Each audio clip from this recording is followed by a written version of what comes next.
지금 이 순간 당신이 몰랐던 이야기들이 시작됩니다. 세상을 뒤흔든 역사, 굳게 닫힌 문 뒤에 숨겨진 진실, 그리고 아무도 섣불리 말해주지 않았던 권력과 탐욕의 민낯에 대한 이야기입니다. 이 모든 비극과 거대한 착취의 서막을 들여다보기 위해 우리는 2021년으로 시선을 돌려야 합니다. 그해 전 세계의 이목을 집중시킨 거대한 계약 하나가 맺어졌습니다. 바로 중국과 이란이 무려 25년 동안 이어질 포괄적 전략 동반자 협정에 서명한 것입니다. 우리 돈으로 환산하면 530조 원에 달하는 천문학적인 규모의 투자 약속이었습니다. 겉보기에는 완벽하고 이상적인 거래였습니다. 오랜 세월 서방의 가혹한 경제 제재로 숨을 헐떡이던 이란에게 이 막대한 자본은 가뭄의 단비와도 같았습니다. 반대로 세계의 공장을 돌리며 에너지를 집어삼켜야 하는 중국의 입장에서는 이란의 막대한 석유와 천연가스를 저렴하고 안정적으로 확보할 수 있는 꿈같은 계약이었죠. 두 나라는 이 만남이 미국의 패권주의를 흔들고 새로운 세계 질서를 재편할 위대한 악수라고 자평했습니다. 하지만 5년이 흐른 현재 우리는 기괴하고 참혹한 현실을 목격하고 있습니다. 그 어마어마한 530조 원은 대체 어디로 증발해버린 것일까요? 이 자본이 이란에 제대로 흘러들어갔다면 테헤란을 비롯한 곳곳에 새로운 병원과 학교가 세워지고 수많은 젊은이들이 일자리를 얻었어야 마땅합니다. 그러나 평범한 이란 국민들의 팍팍한 삶은 단 한 십도 나아지지 않았습니다. 오히려 그들의 숨통은 과거 그 어느 때보다 가혹하게 조여졌습니다. 중국이 화려한 조감도를 펼치며 호언장담했던 대규모 고속도로 건설, 첨단 철도망, 항만 개발 사업들은 대부분 종이조각 위 빈말에 불과했습니다. 이란 정부 내부 기밀 문건에 따르면 지난 5년간 중국이 실제로 집행한 투자액은 애초 계획 대비 5%조차 되지 않았습니다. 나머지 95%, 즉 500조 원에 달하는 약속은 그저 허공에 흩어진 신기루이자 국가를 기만한 거대한 사기극이었습니다. 애초에 중국은 이란의 낡은 인프라를 발전시켜줄 마음이 없었습니다. 병들어가는 사냥감을 적은 비용으로 쫓아매어 통제하는 것, 그것이 베이징의 진짜 목적이었기 때문입니다. 그렇다면 중국은 그 알량한 투자금 대신 이란에 진짜로 무엇을 넘겨주었을까요? 국민을 구원할 생명의 기술이 결코 아니었습니다. 중국이 이란의 권력자들에게 쥐어준 것은 국민의 일거수일투족을 훔쳐보고 억누르는 최첨단 통신망과 안면 인식 감시 시스템이었습니다. 거리에 촘촘히 설치된 수많은 중국산 지능형 카메라들은 시민들의 얼굴을 실시간으로 분석해 반정부 성향의 인물들을 족집게처럼 찾아냈습니다. 굶주림과 폭정에 지쳐 거리에 나선 시위대는 이 숨막히는 디지털 통제망을 벗어나지 못하고 처참하게 진압되었습니다. 경제를 살리겠다고 끌어들인 외세의 자본이 결국 부패한 독재 정권의 수명을 강제로 연장해주는 잔혹한 족쇄로 돌변한 것입니다. 이 기막힌 비극이 벌어지는 동안에도 이란의 척박한 땅속에서 뽑아 올려진 검은 황금은 쉴 새 없이 동쪽을 향해 흘러갔습니다. 매달 수십억 달러어치의 원유가 국제 시세보다 20% 이상 헐값에 중국의 거대한 산업 블랙홀 속으로 빨려 들어갔습니다.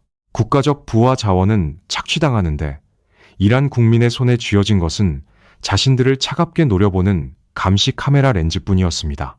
중국은 대외적으로 스스로를 제국주의에 맞서는 든든한 구원자라 포장했지만 현실 속에서 그들은 나라의 피를 조용히 빨아먹는 무자비한 착취자일 뿐이었습니다. 여기서 우리는 뼈아픈 질문을 던지지 않을 수 없습니다. 대체 어떻게 이런 지독하게 기형적인 거래가 성립할 수 있었던 것일까요? 한 나라의 명운을 외세에 넘겨버리는 끔찍한 굴종이 과거 찬란한 제국의 영광을 품은 이란에서 어떻게 가능했던 것일까요? 이 모든 비극이 그저 이란 지도부의 어리석음 때문이었을까요? 결코 그렇지 않습니다. 이란은 더 이상 물러설 곳 없는 벼랑 끝에 서 있었고 중국은 그 아래에서 짙은 피냄새를 맡고 기다리던 유일한 짐승이었습니다. 전 세계를 속인 이 두 나라의 기묘한 동거, 그 피비린내 나는 은밀한 시작점을 제대로 파헤치려면 우리는 지금으로부터 반세기 전 강대국들의 탐욕과 냉전의 광기가 격렬하게 교차하던 1971년에 어느 어두운 밤으로 거슬러 올라가야만 합니다.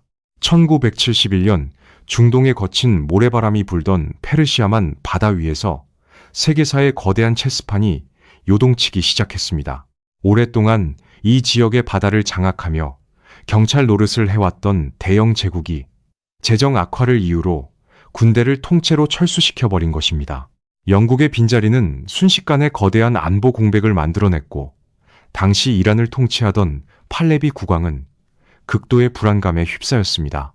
북쪽으로는 이념의 장벽을 넘어 언제 밀고 내려올지 모르는 거대한 불곰, 즉 소련이 버티고 있었고 남쪽과 서쪽으로는 이란을 견제하며 으르렁거리는 아랍 국가들이 포진해 있었습니다.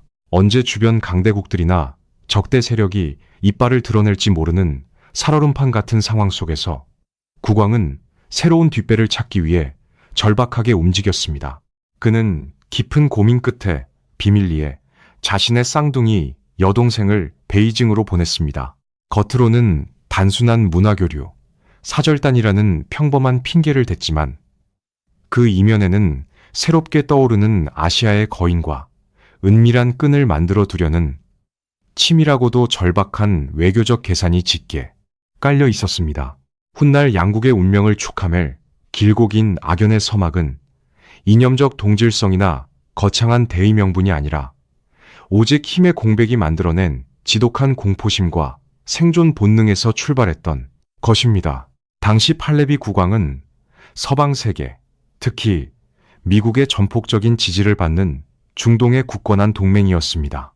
막대한 오일머니를 바탕으로 이슬람 전통을 억누르며 서구화와 근대화를 폭력적으로 밀어붙였고 겉으로는 눈부신 경제 성장을 이룩하는 듯 보였습니다.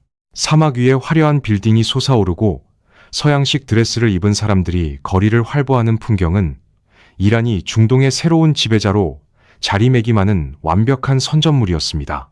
그는 이란이 과거 페르시아 제국의 영광을 되찾았다고 굳게 믿었습니다. 하지만 화려한 궁전의 담장 밖 평범한 이란 국민들의 현실은 지옥과도 같았습니다. 빈부격차는 상상을 초월할 정도로 벌어졌고 국왕은 막강한 권력을 지닌 비밀 경찰을 동원해 국민들의 숨소리조차 잔혹하게 짓밟는 무자비한 철권 통치를 휘둘렀습니다. 이란 민중의 눈에 비친 국왕은 나라의 부를 독식하고 서방의 문화를 강요하는 탐욕스러운 독재자였고 그런 국왕을 뒤에서 조종하며 무기를 대주는 미국은 자원을 수탈해가는 제국주의 악마 그 자체였습니다. 부패한 권력이 외부의 힘에만 의존하며 자국민을 억압할 때 그 기초가 얼마나 허약하게 무너져 내릴 수 있는지 역사는 너무도 잔혹하게 증명해 줍니다. 억눌렸던 분노의 압력솥은 마침내 한계점을 돌파하며 무섭게 끓어오르기 시작했습니다. 국왕은 자신이 구축한 화려한 무대 위에서 영원한 권력을 누릴 것이라 착각했지만 그 무대를 떠받치고 있던 기둥은 이미 가장 깊은 뿌리에서부터 썩어 들어가고 있었습니다. 그는 밖으로는 강대국들의 눈치를 보며 위태로운 줄타기 외교를 벌였고 안으로는 국민들의 피눈물을 쥐어짜며 모래성을 쌓았습니다.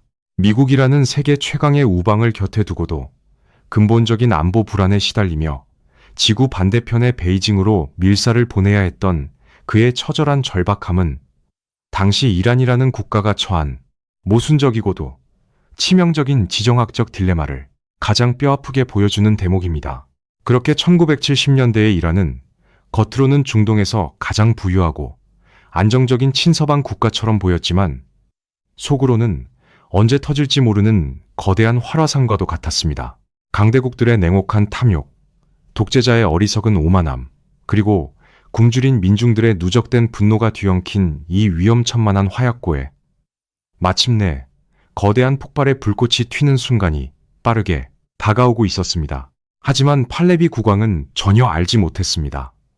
자신의 오만한 통치 시대가 분노한 군중들의 발밑에 무참히 짓밟히고 영원히 끝날 것이라는 사실을 말입니다. 나아가 그를 몰아내고 새롭게 들어설 이슬람 혁명 정권이 그토록 혐오하던 외세를 몰아냈다고 환호하면서도 결국 그가 두려움에 떨며 문을 두드렸던 아시아의 거인에게 국가의 명운을 통째로 넘겨버리는 훨씬 더 깊고 잔혹한 함정으로 빠져들게 될 것이라는 비극적 사실조차 말입니다. 1979년 전 세계를 충격에 빠뜨린 거대한 사건이 터집니다. 바로 이란 이슬람 혁명입니다.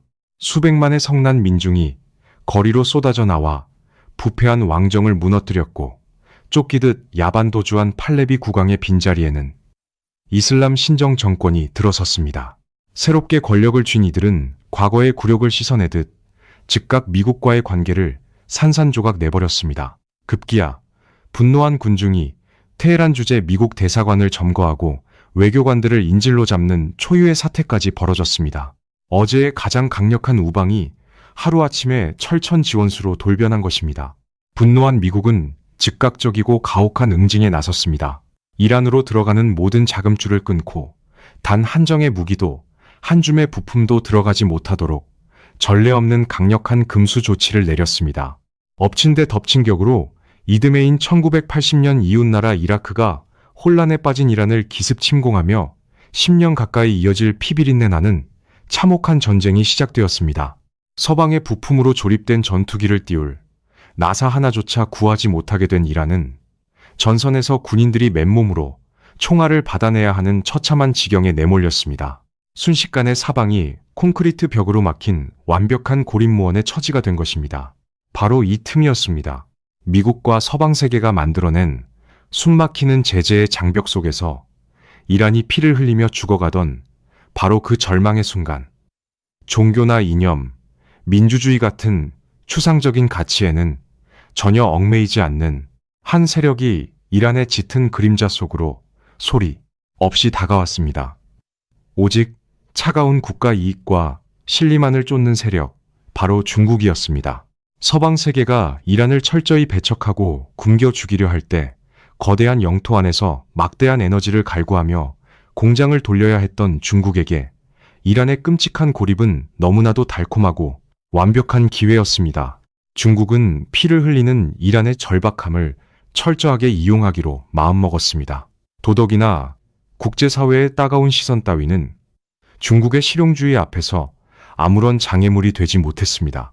벼랑 끝에 몰린 이란은 당장 눈앞에 적의 탱크를 부수고 정권을 유지할 무기가 미치도록 필요했고, 중국은 훗날 세상을 움직일 막대한 자원과 지정학적 발판이 필요했습니다. 절망에 빠진 자와 탐욕에 굶주린 자의 완벽하고도 불길한 톱니바퀴가 맞물리는 끔찍한 순간이었습니다. 서방 세계가 이란을 향해 모든 문을 거칠게 닫아걸고 있을 때 베이징은 조용히 테헤란의 문을 두드렸습니다. 그것도 전 세계가 엄격하게 통제하던 가장 치명적인 물건들을 한가득 들고 말입니다. 당시 중국은 겉으로는 평화를 부르짖으면서도 뒤로는 이란에게 어마어마한 양의 살상 무기를 밀수출했습니다. 소총이나 탄약 야포 같은 기본 재래식 장비는 빙산의 일각에 불과했습니다. 국제사회가 그토록 엄격하게 통제하던 대한미사일, 탄도미사일의 핵심 기술, 심지어는 화학무기를 만들 수 있는 치명적인 원료까지 중국의 상선을 타고 은밀하게 페르시아만으로 쏟아져 들어갔습니다. 미국을 비롯한 서방은 중동의 군비 경쟁을 막기 위해 혈안이 되어 있었지만 중국은 그들이 만든 규칙을 철저히 비웃었습니다. 그들에게 중요한 것은 오직 눈앞에 막대한 이윤과 다가올 미래를 위한 거대한 지정학적 포석뿐이었습니다. 고립무원의 이란 정권에게 중국의 이러한 행보는 마치 하늘이 내린 구원자처럼 보였을 것입니다. 당장 내일 수도 테헤란이 폭격에 날아갈 판국에 서방의 눈치를 보지 않고 최첨단 미사일 부품을 넘겨주는 나라가 어떻게 고맙지 않을 수 있었겠습니까? 하지만 이 치명적이고 달콤한 거래의 이면에는 이란의 숨통을 영원히 취남에는 소름 끼치도록 치밀한 흑막이 숨어 있었습니다. 위급할 때 생명줄을 던져준 그 은인은 사실 이란이라는 국가 전체를 자신들의 거대한 에너지 창고이자 중동 진출의 전략적 식민지로 삼으려는 무서운 그물을 짜고 있었던 것입니다. 서방의 강력한 고립 정책이 역설적이게도 이란을 북경의 품으로 완벽하게 밀어넣은 셈입니다. 이 무시무시한 고립은 결국 이란을 전례 없는 거대한 에너지 착취의 댐으로 빠뜨리게 됩니다. 도대체 어떻게 그 수많은 기름이 세계의 눈을 감쪽같이 피해 중국으로 흘러들어갔을까요? 그 해답은 바로 지도에 없는 바다 위 유령들에게 있었습니다. 세월이 흘러 이란과 중국이 맺은 이 핏빛 거래는 더욱 은밀하고 거대한 착취의 사슬로 진화하게 됩니다. 1980년대 전장에서 목숨을 연명하기 위해 중국산 무기를 구걸해야 했던 이란은 점차 국가의 존망 그 자체를 베이징의 자비에 의존하는 처참한 신세로 전락하고 맙니다. 이 거대한 종속 구조가 마침내 그 잔혹한 진가를 발휘하기 시작한 것은 2000년대 이후 이란의 핵 개발 의혹이 불거지면서부터였습니다. 서방 세계는 이란의 숨통을 완전히 끊어놓기 위해 금융 제재와 경제 봉쇄라는 전례 없이 무시무시한 칼을 빼들었습니다. 전 세계의 모든 나라가 미국의 가혹한 제재, 이른바 세컨드 어리 보이콧을 두려워하며 이란산 원유 수입을 완전히 끊어버렸습니다. 나아가 국제달러 결제망에서 이란을 가차없이 퇴출시켰습니다. 이란이라는 거대한 국가는 순식간에 지구상에서 경제적으로 완전히 격리된 거대한 외딴섬이 되어버렸습니다. 그리고 바로 이 완벽한 고립의 순간, 과거 전장에서 그러했듯 중국은 유일하게 이란의 석유를 대규모로 사주는 구원자의 가면을 쓰고 다시 등장합니다. 하지만 그것은 결코 자비로운 동맹의 제스처나 국가 간의 의리가 아니었습니다. 생명줄을 쥐고 있는 자의 폭거였고 살려주는 대신 뼈와 살을 깎아내는 가혹한 대가를 요구하는 악마의 계약이었습니다. 중국은 이란이 전 세계 그 어디에도 단 한 방울의 석유를 내다 팔 수 없다는 치명적인 맹점을 너무나도 잘 알고 있었습니다. 베이징은 이 절대적인 갑의 위치를 악용해 국제 유가보다 배럴당 수십 달러나 터무니없이 싼 가격으로 이란의 흑진주를 싹쓸이하기 시작했습니다. 과거 무기와 기술로 막대한 빚의 굴레를 씌우고 국제적인 고립을 방관하여 퇴로를 완전히 차단한 뒤 마침내 국가 경제의 핵심 자원인 원유를 헐값에 강탈해가는 완벽한 착취의 시스템이 완성된 것입니다. 이것은 단순한 무역이 아니었습니다. 과거 중동의 패자를 자처하던 긍지 높은 페르시아 제국이 베이징의 굶주린 공장들을 돌리기 위한 값싼 하청기지이자 영혼 없는 에너지 식민지로 전락해버린 순간이었습니다. 더 끔찍한 것은 이란이 원유를 팔고도 그 대가를 온전히 달러로 받지 못했다는 사실입니다. 중국은 제재를 핑계로 대금의 상당 부분을 중국 내 은행에 묶어두거나 조악한 중국산 공산품으로 강제 교환하게 만들었습니다. 헐값에 에너지를 빼앗긴 것도 모자라 그 대가로 밀려 들어온 값싼 중국산 제품들은 이란의 얄팍한 내수 제조업마저 철저하게 파괴해버렸습니다. 미국이라는 서방의 제국주의를 몰아냈다고 자부하며 이슬람의 순수성과 자주독립을 외치던 이란의 신정정권은 놀랍게도 자신들도 모르는 사이에 중국이라는 훨씬 더 거대하고 교활한 경제적 포식자의 뱃속으로 스스로 걸어 들어간 꼴이 되었습니다. 이란 국민들을 가장 비참하게 짓밟은 적은 겉으로 칼을 들이민 서방의 제재망이 아니라 친구를 자처하며 혈관에 빨대를 꽂은 동쪽의 거인이었던 셈입니다. 오늘날 거대한 세계의 공장, 중국을 쉬지 않고 뿜어져 나오게 만들고 값싼 중국산 제품이 전 세계 시장을 압도적으로 집어삼키게 만드는 그 기적 같은 가격 경쟁력의 밑바탕에는 바로 이란의 피를 쥐어짜 만든 헐값의 불법, 원유가 시퍼렇게 흐르고 있었습니다. 그렇다면 여기서 우리는 아주 상식적이면서도 거대한 의문에 부딪히게 됩니다. 전 세계의 바다를 장악하고 있는 미 해군의 서슬퍼런 감시망을 뚫고 도대체 어떻게 매일 수백만 배럴이라는 어마어마한 양의 금수 품목이 페르시아만에서 중국의 해안까지 아무도 모르게 살아서 도착할 수 있었던 것일까요? 그 비밀을 풀기 위해 우리는 지도 그 어디에도 존재하지 않는 캄캄한 밤바다 위 유령들의 세계로 들어가야 합니다. 우리는 흔히 세계의 공장이라 불리는 중국이 전 세계 시장을 압도적으로 집어삼킬 수 있었던 진짜 비결이 무엇인지 묻곤 합니다. 수많은 경제학자들은 거대한 내수시장의 규모나 값싼 인건비의 혜택, 혹은 공산당 정부의 막대한 노골적 보조금을 그 이유로 꼽습니다. 하지만 그 이면에 철저히 숨겨진 세계 경제의 판도를 뒤흔들고 있는 진짜 검은 심장은 화려한 광둥성의 첨단 공장지대가 아니라 적도 부근의 캄캄한 공해상 위에 떠 있습니다. 우리는 지금부터 국제무역의 가장 깊고 어두운 심연, 이른바 유령 함대라 불리는 거대한 밀수 네트워크의 실체를 정면으로 마주해야 합니다. 미국의 서슬퍼런 제재망과 전 세계 바다를 감시하는 미 해군의 눈을 피하기 위해 이란의 항구를 출발하는 수백 척의 낡고 거대한 유조선들은 바다로 나서는 순간 일제히 선박 위치, 추적 장치를 꺼버립니다.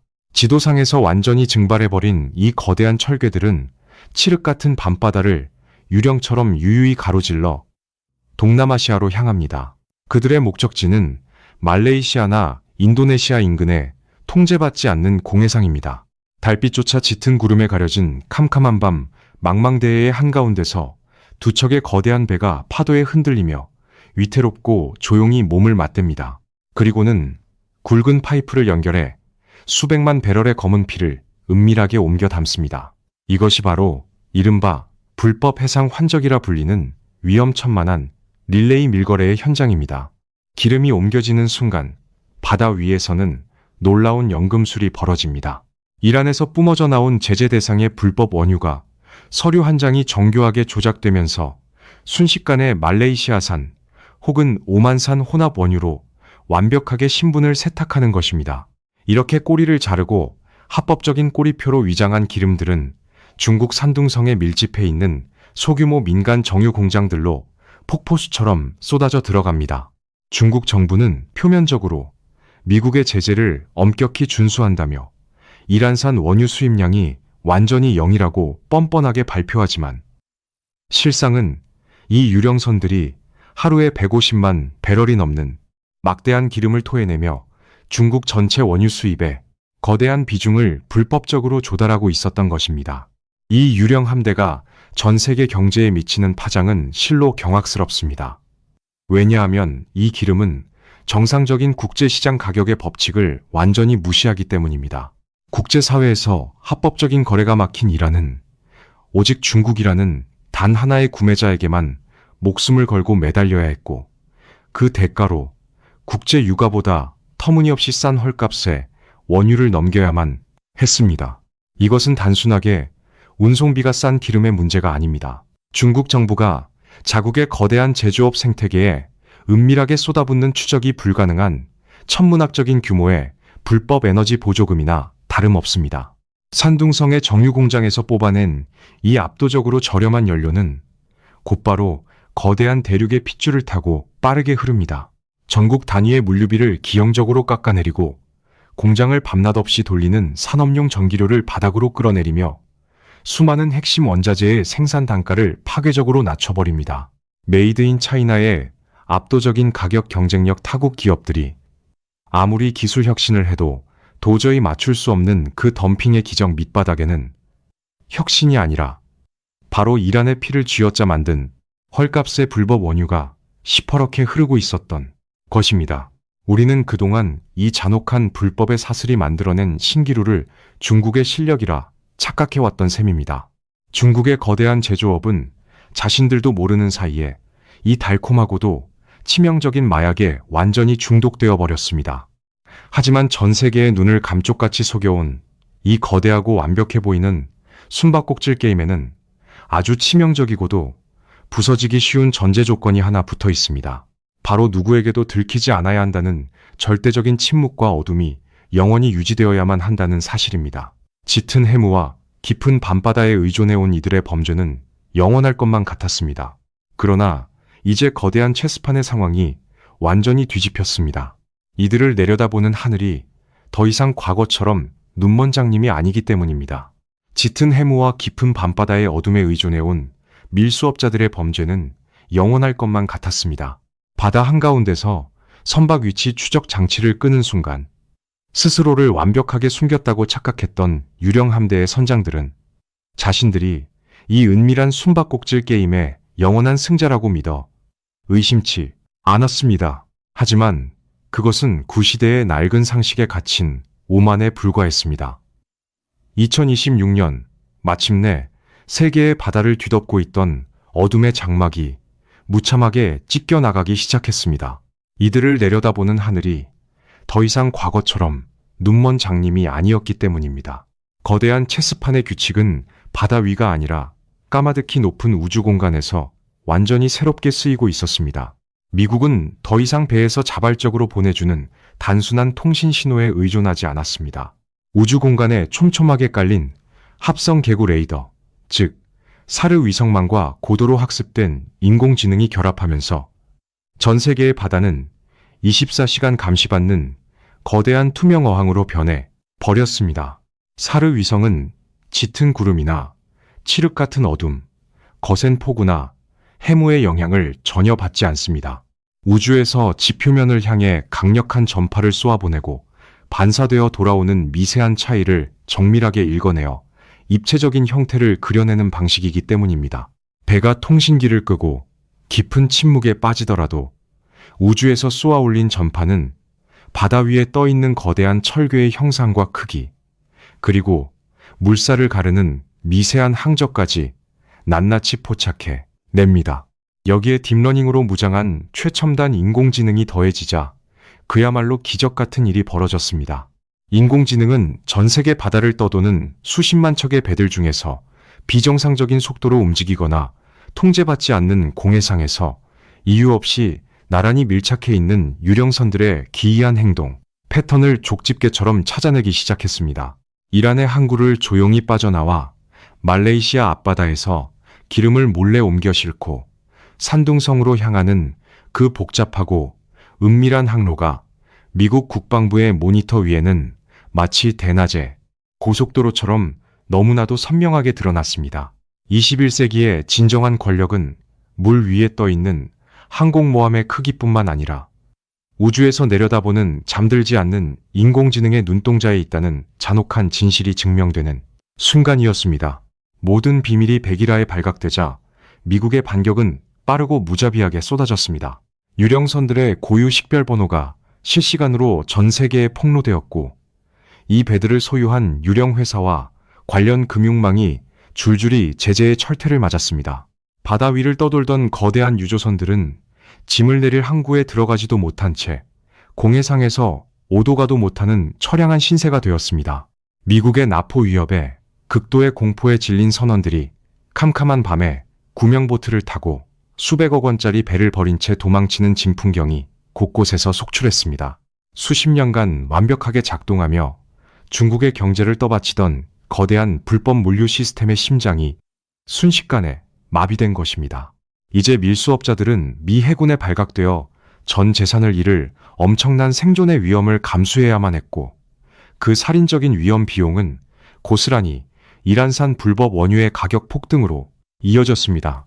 배럴당 15달러에서 20달러씩 거저 깎아주던 그 기적 같았던 달콤한 할인은 모래성처럼 허무하게 증발해버렸습니다. 어둠 속에서 은밀하게 이어지던 불법 석유의 핏줄이 마침내 싹둑 끊어져 버린 것입니다.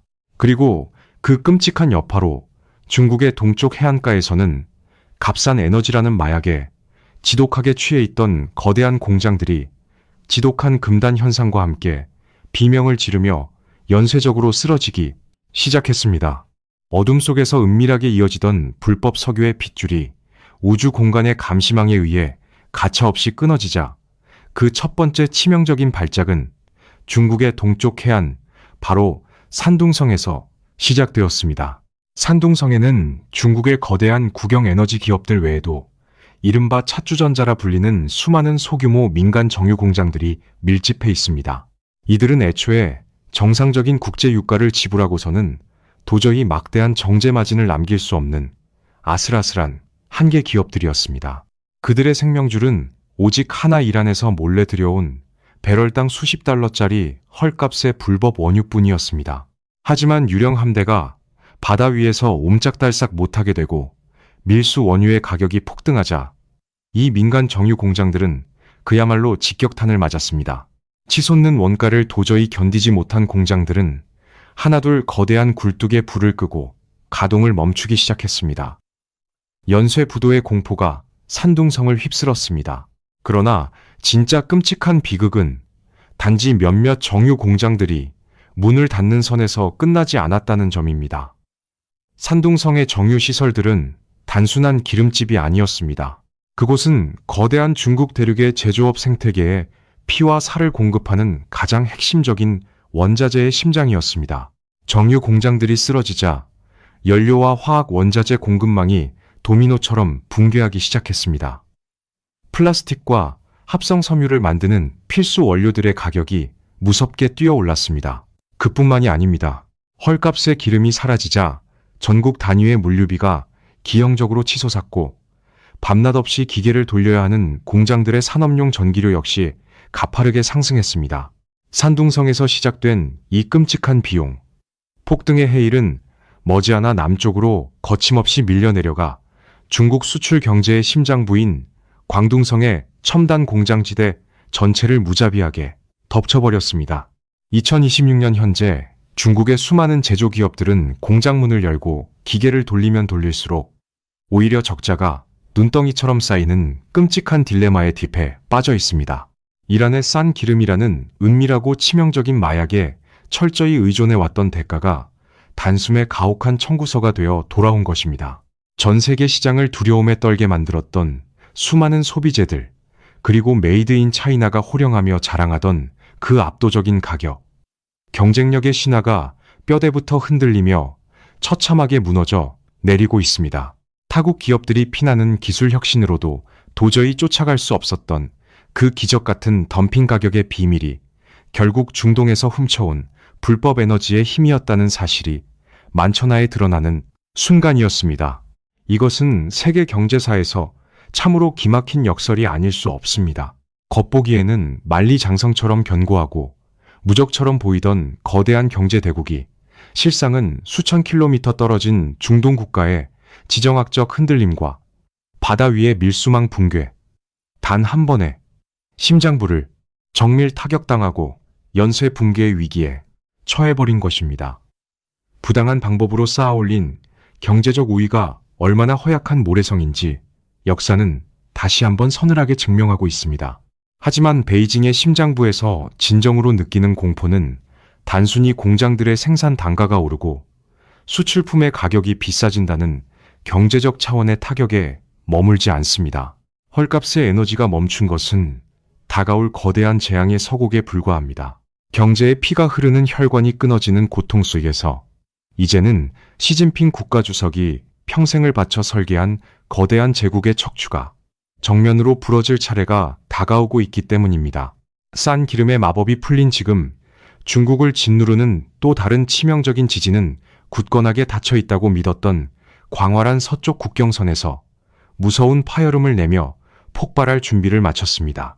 중국의 경제적 피가 흐르는 동쪽 해안의 혈관이 끊어지는 고통이 시작되었다면 이제는 제국의 척추가 정면으로 부러질 차례입니다.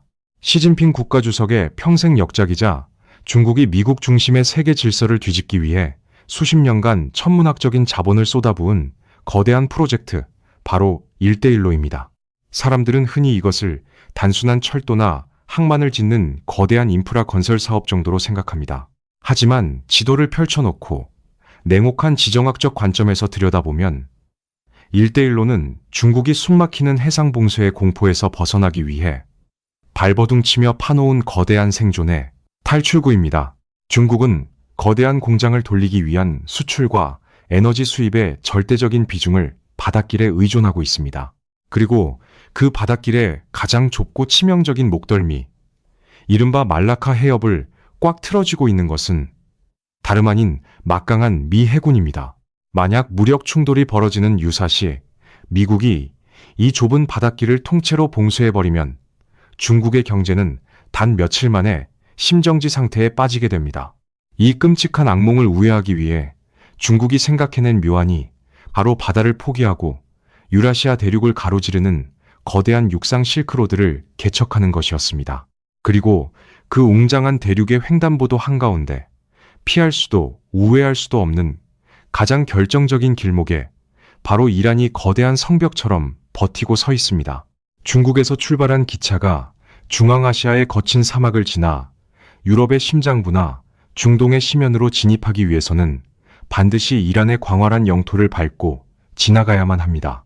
이란이 중국의 확고한 앞마당이자 충실한 하청 기지가 되어야만 미 해군의 위협을 받지 않는 안전하고 영구적인 물류의 대동맥이 완성될 수 있었기 때문입니다. 하지만 2026년 굳건할 줄 알았던 그 육상의 교량이 무섭게 흔들리다 못해 갈라지고 있습니다. 이란 내부의 극심한 경제난과 억눌렸던 민중들의 분노가 폭발하면서 이란 전역이 걷잡을 수 없는 혼란의 소용돌이 속으로 빠져들고 있기 때문입니다. 더욱 끔찍한 것은 이 붕괴의 도미노가 이란 한 곳에서 멈추지 않는다는 사실입니다. 1대1로라는 웅장한 꿈에 동참하며 중국의 달콤한 돈을 무분별하게 빌려 썼던 주변 국가들이 연쇄적으로 쓰러지고 있습니다. 스리랑카는 이미 국가 부도를 선언하며 두 손을 들어버렸고 중국의 가장 핵심적인 동맹국인 파키스탄마저 엄청난 빚더미에 짓눌려 국가 시스템이 붕괴하기 직전에 처참한 상황에 내몰렸습니다. 중앙아시아의 가난한 국가들 역시 천문학적인 부채를 갚지 못해 줄줄이 상환 거부를 선언하고 있습니다. 중국이 자본이라는 무기로 전 세계를 집어삼키겠다며 쏘아올린 거대한 야심이 오히려 거대한 부실 채권의 부메랑이 되어 중국 경제의 숨통을 무자비하게 조이고 있는 기막힌 역설입니다. 수백조 원의 자본이 허공으로 사라지고 제국의 혈관을 뚫겠다는 원대한 계획은 칠흑 같은 모래성처럼 무너져 내리고 있습니다. 그러나 육상 실크로드가 끊어지는 것은 그저 막대한 돈과 물류의 문제일 뿐입니다. 베이징의 심장부에서 지도부가 밤잠을 설치며 두려워하는 진정한 악몽은 전혀 다른 곳에서 기어오르고 있습니다. 이란의 억압적인 국가 시스템이 붕괴하면서 그동안 중동과 중앙아시아의 거친 극단주의 세력들이 아시아 내륙으로 뻗어나가지 못하도록 무겁게 짓누르던 거대한 뚜껑이 무서운 굉음과 함께 날아가 버린 것입니다. 이란발 혼란과 통제 불능 상태에서 밀려난 수십만의 난민들, 그리고 그들 사이에 교묘하게 섞여 들어간 무장 극단주의 세력들이 아프가니스탄과 파키스탄의 거친 산악지대를 거쳐 중국의 험준한 서쪽 국경인 신장 위구르 지역으로 은밀하게 스며들기 시작했습니다.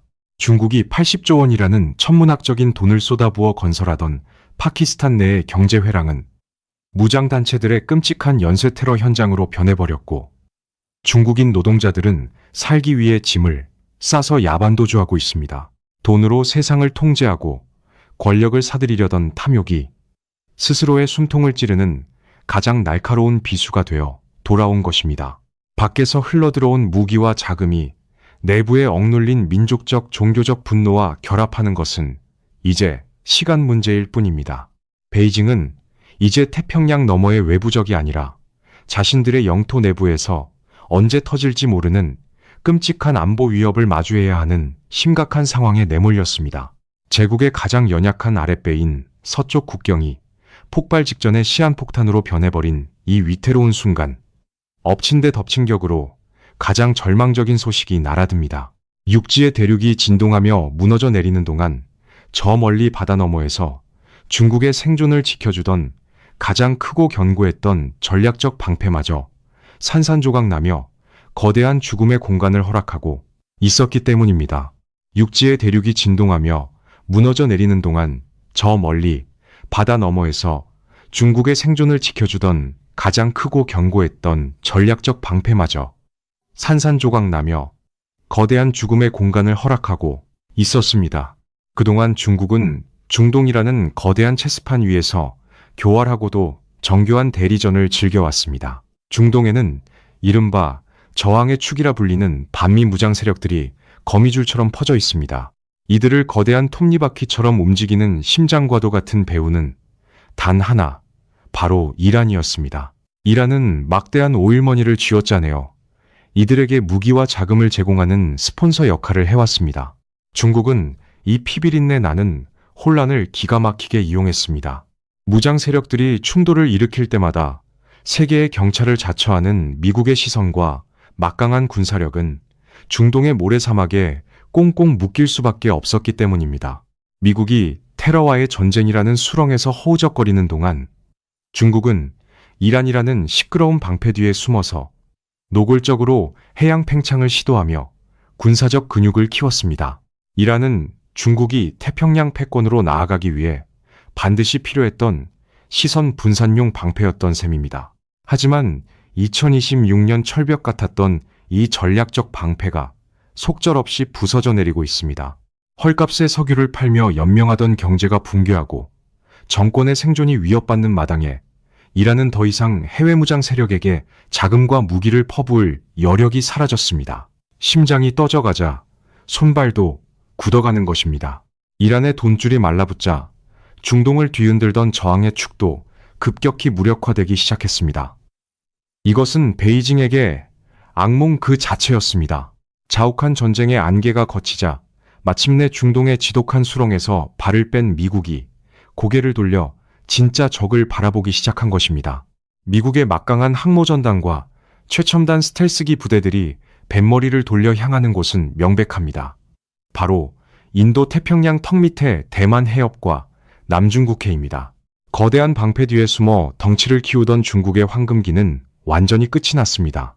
이제 중국은 아시아의 바다를 둘러싸고 분노한 미국과 숨막히는 정면 승부를 벌여야만 하는 절체절명의 위기에 빠졌습니다.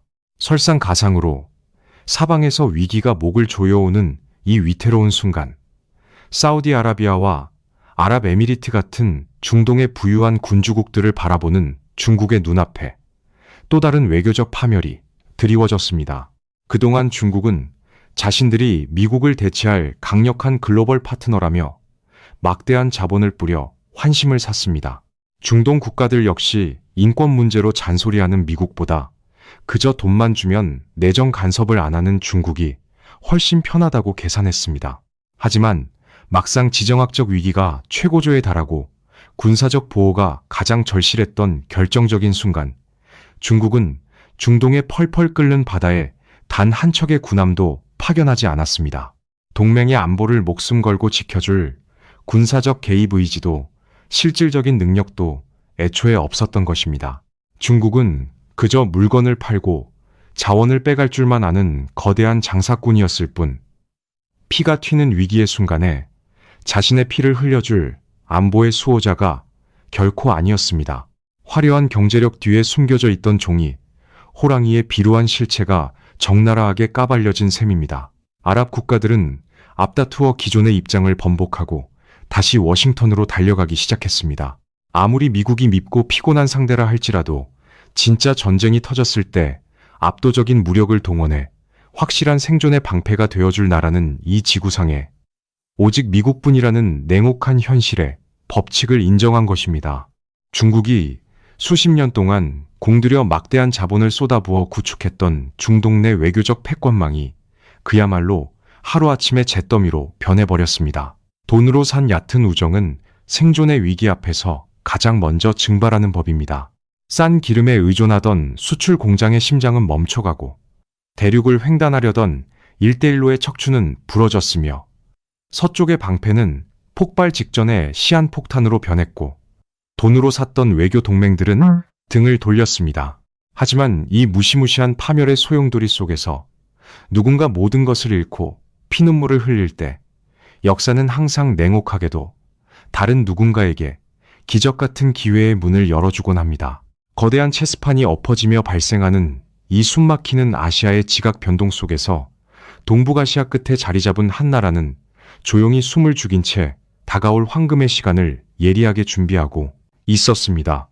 이 거대한 세계사의 소용돌이 속에서 누군가 모든 것을 잃고 피눈물을 흘릴 때 역사는 항상 냉혹하게도 다른 누군가에게 기적 같은 기회의 문을 열어주곤 합니다. 거대한 체스판이 엎어지며 발생하는 이 숨막히는 아시아의 지각 변동 속에서 동북아시아 끝에 자리 잡은 한 나라는 다가올 황금의 시간을 예리하게 준비해야만 합니다. 수천 킬로미터 밖에서 벌어지는 이 모든 세계사의 경랑을 예의주시하고 있는 바로 우리 대한민국입니다. 이 상에는 이제 시선을 돌려 이 칠흑 같은 어둠 속에서 벌어지는 강대국들의 사투와 파멸의 연쇄작용 속에서 과연 우리는 어떤 운명을 맞이하게 될 것인지 들여다보겠습니다. 단기적으로 볼 때 이란발 지정학적 위기는 우리 경제에 매서운 한파와 깊은 고통을 몰고 올 수밖에 없습니다. 우리는 원유 수입 의존도가 90%를 훌쩍 넘는 절대적인 에너지 자원 빈국입니다. 그 중에서도 중동의 핏줄이라 불리는 호르무즈 해협을 통해 들어오는 물량이 전체의 70% 이상을 차지합니다. 중동의 바닷길이 막히고 유가가 요동치면 당장 물류비가 치솟고 공장을 돌리는 비용이 천정부지로 뛰어오릅니다. 주유소의 기름값은 눈에 띄게 가파르게 오를 것이고 정유와 석유화학 그리고 운송을 비롯해 에너지에 절대적으로 기대어 살아가는 모든 핵심 산업들이 당장 숨막히는 비용 압박에 시달리게 됩니다. 정부가 비상대책반을 꾸리고 대체 공급선을 찾아 전 세계를 헤매겠지만 단기적인 충격과 고통은 우리가 결코 피할 수 없는 쓰디쓴 현실입니다. 하지만 시야를 한 단계 더 넓혀 장기적인 세계 경제의 판도와 구조적인 변화를 들여다보면 이야기는 완전히 달라집니다. 우리를 단기적으로 짓누르던 그 고통스러운 압력이 걷히는 순간 굳게 닫혀있던 거대한 기회의 문이 열리기 시작하기 때문입니다. 지난 10여 년간 한국 경제를 가장 끔찍하게 괴롭혀온 근본적인 위협은 헐값의 에너지와 막대한 정부 보조금으로 무장한 중국 제조업의 무자비한 추격이었습니다.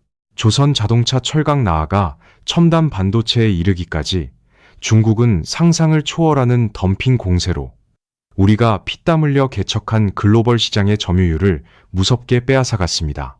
그런데 바로 그 기형적인 경쟁력의 맨 밑바닥을 든든하게 지탱하던 이란산 불법 원유라는 거대한 마약 공급줄이 끊어져 버린 것입니다.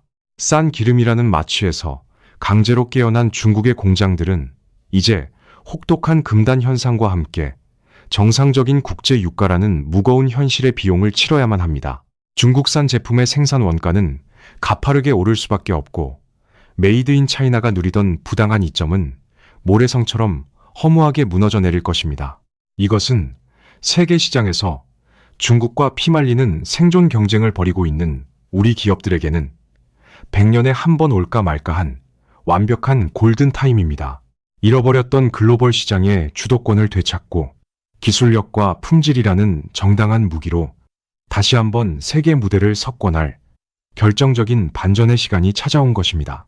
거대한 이웃나라의 뼈아픈 위기가 우리에게는 축복이 된다는 사실이 조금은 무자비하게 들릴지도 모릅니다. 하지만 국제 정치와 냉혹한 자본의 세계에서 감상적인 동정심이 끼어들 자리는 없습니다.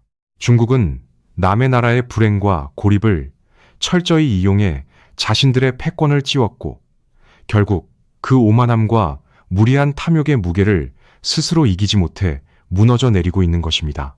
다른 이의 몰락이 만들어낸 구조적 공백을 딛고 일어서는 것은 치열한 국제사회에서 생존을 위해 발버둥치는 국가의 당연한 숙명입니다. 이제 길었던 이야기를 마무리할 시간입니다.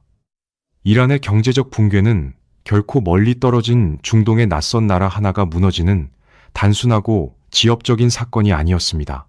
그것은 중국이 수십 년간 정교하게 설계하고 피 같은 자본을 쏟아부어 구축했던 경제와 안보, 그리고 외교의 거대한 패권 전략이 한순간에 붕괴하는 세계사적인 연쇄 폭발의 진앙이었습니다. 영토가 광활하다고, 인구가 많다고 영원한 권력을 챈 수는 없습니다. 진정한 생존의 힘은 다가오는 끔찍한 위기 속에서 판의 변화를 읽어내고 얼마나 냉철하게 적응하느냐에 달려 있습니다. 테헤란의 잿더미에서 시작된 이 거대한 파멸의 도미노는 거친 아시아 대륙을 가로질러 베이징의 심장부를 정밀하게 타격했고 마침내 전 세계의 무역과 권력 질서를 완전히 새로운 판으로 뒤엎고 있습니다. 낡은 제국의 척추가 부러지고 그 폐허의 짙은 먼지 속에서 완전히 새로운 질서가 태동하는 지금 여러분에게 마지막으로 무겁게 묻고 싶습니다. 이 거대한 세계사의 폭풍 한가운데서 우리는 낡은 두려움을 떨쳐내고 저 붕괴의 잔해 위를 당당히 걸어나아가 새로운 시대를 쟁취할 준비가 되어 있습니까?